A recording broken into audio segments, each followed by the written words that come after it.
meron po tayo ditong repair ng Ace. Yan po ang problema. May flicker. Ayan. Horizontal flicker. Sa taas normal naman. Ito nabuksan na po natin. Yan, so na-convert na rin ang kanyang power supply nito. Yan, may 4 wires. Tapos ang kanyang backlight driver. So separated na rin ang kanyang backlight driver. So ang problema ngayon dito sa panel. So dito tayo mag troubleshoot. Na-hang ko na rin ang ano nito. Kanyang LC1, LC2. Pero di natin na modify. So subukan natin na yun i-modify. Ayan o, nahang na natin ang LC1, LC2. Okay, i-trace ko muna yung mga connection dito kung saan pumunta.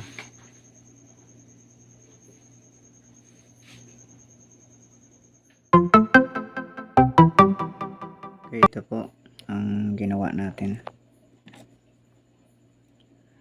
Minodify natin ang kanyang swapping voltage. So ito yung LC1, ito yung LC2. So ang LC1 ay sinuplayan natin ng VGL. Ito, VGL to. Tapos ang LC2 ito sinuplayan natin ng VGH. Ayan o. So tingnan nga natin kung ano ang resulta nito. Sige, saksak natin. Ito.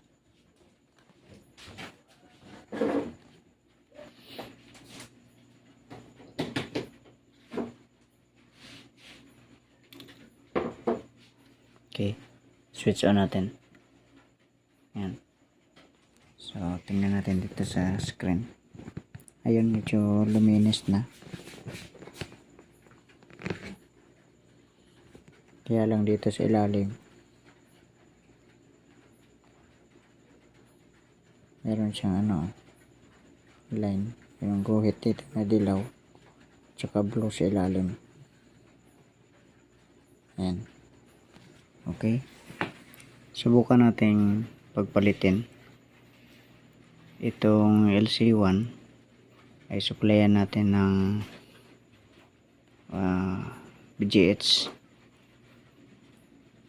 Supplyan natin ng VGH yan. Tapos yung LC2 supplyan natin ng VGL. Okay.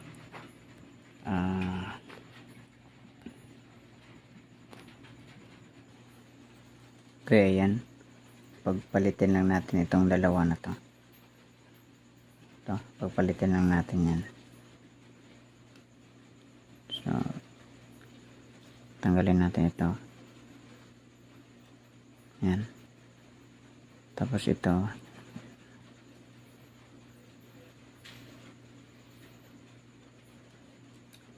Ito, tanggalin natin. Tapos ilagay natin dito. Tapos itong isa lagay natin dito. Ayan. So ang LC1 ay sinuplayan ng VGH at yung LC2 ay VGL. Okay.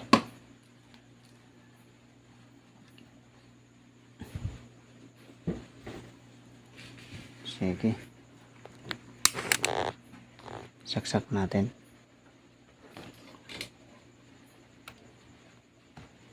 Ito.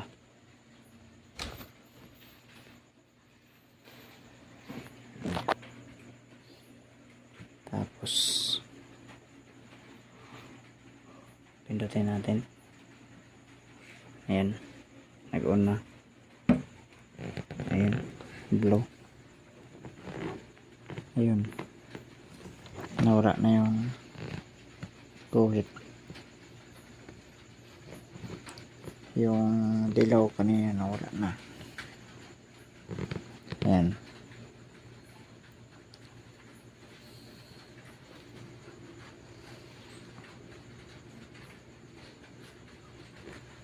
Wala na yung dilaw.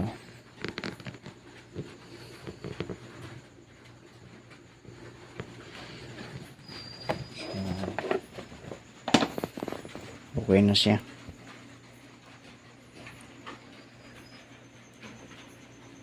Okay, testing natin to sa cable ko na. Natakpan na natin. Okay, saksak natin. Yan, power na siya. Okay, switch on natin.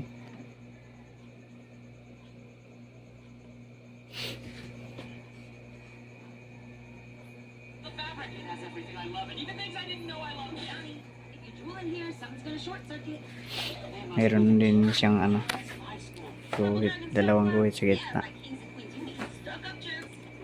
Sinubukan ko rin na supplyan lahat ng BGL, pero ganun pa rin.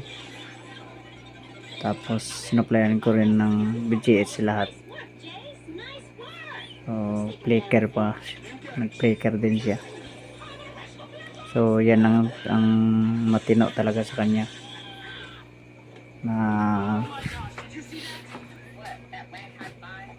solusyon.